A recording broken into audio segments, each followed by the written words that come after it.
Welcome to another episode of Law Dog Corvette. Today we're going to take a look at the center console. Obviously I have it pulled out of the car and it comes in three pieces. So the first piece is this plastic piece right here. Mine was pretty dirty, but just a little bit of soapy water and it cleaned right up. There's no scratches on it and it looks pretty good, so this is definitely a reusable piece. The next piece is this bezel. The bezel is what basically sits on top of the tray. The bezel is going to need a little help. I've got some dull marks on the black, so we'll come in here and paint the black to make this bezel look good. So the bezel just comes off just like this.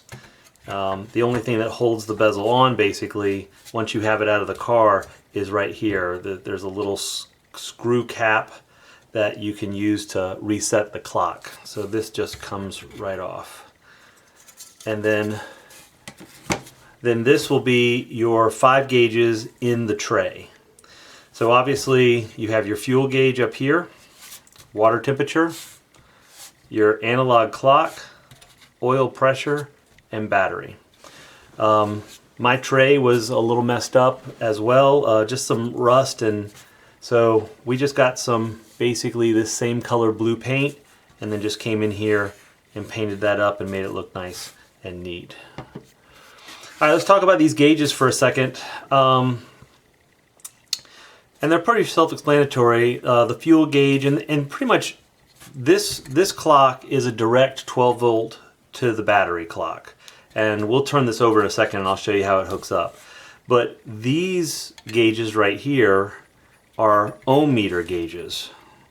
The fuel pump or the fuel sending unit basically is just reading ohms from 45 would be at empty, 60 would be a half a tank, and 90 would be a full tank.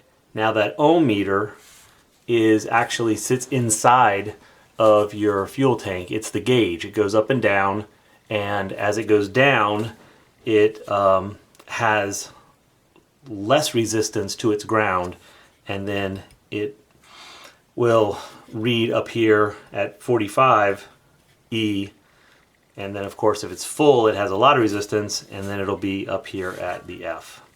The same thing with the water temperature and the oil pressure, although I don't know the exact numbers, but they're ohm meters.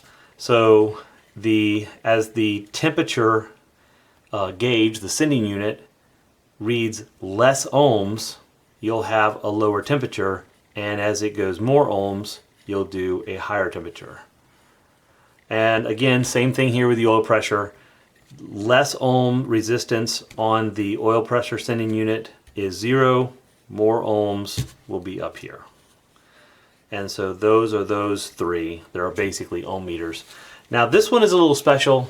This is, normally you would think that this is a voltmeter, but it's not. This is not a voltmeter. I mean, you know it's not a voltmeter because normally a voltmeter would have, 13 volts at the top, 15 over here, and 10 over here.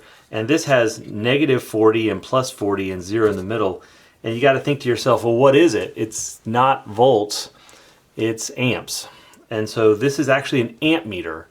It reads how many amps the car is pulling.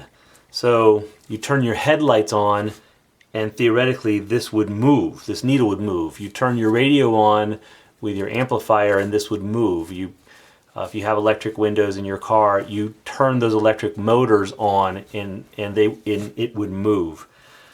The amp meter actually is connected to the horn relay, and so it detects the difference between no amps, because you don't leave the horn on all the time, versus the amps that are running through the regular battery system, whether it be the alternator or if the car is not running, you can still have the amp meter running. How many amps is pulling directly off the battery.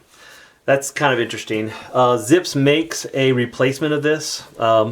This is just kind of old. Not many people want to know how many amps are running through their car. They'd rather see how many volts the alternator is pushing. So Zips Corvette makes a gauge looks just like this, but instead of reading amps, it reads volts, and it's a direct replacement. Let's look at the back here. And you can see I've made some marks. And of course, here's your clock.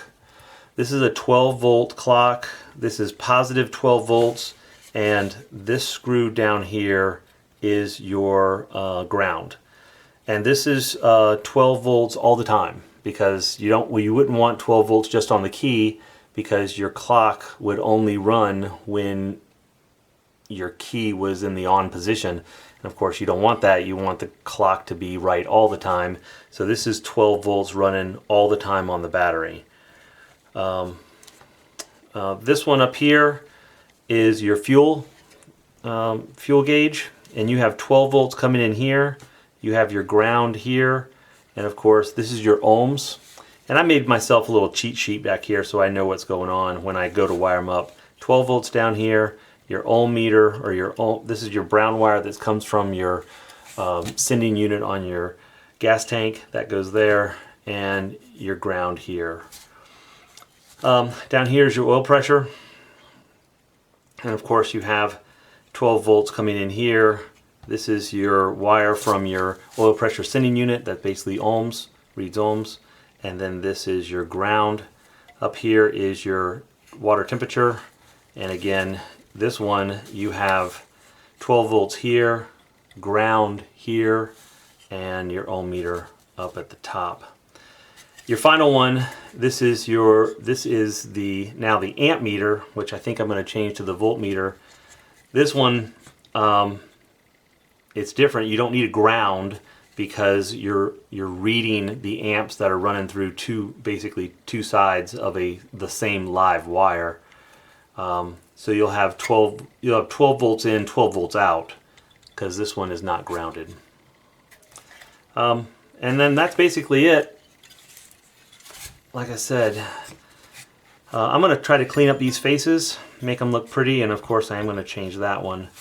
I might think about changing the analog clock too, but basically this is going to go on top just like this, and that bezel fits there, and then your plastic tray, and then this whole unit would fit in your center console. And of course, I forgot to tell you and to show you these other holes down here. If you can see, they're marked gray. So they have 5 lights, and they're all linked together, and they all have gray wires. So 1, 2, 3, 4, 5. These are the lights that'll light up your instrument panel when your lights are on. And then these lights over here, these are warning lights. You've got a seatbelt warning light, a brake warning light. I'm not sure what this one was over here. So you got 3 warning lights, and they would have their own separate bulbs to light them on depending on what they were saying. Alright, that's pretty much it. Hope you enjoyed a walkthrough of the center gauges and the bezel. And if you like this channel, please subscribe and push like if you liked what you saw. Talk to you later. Bye.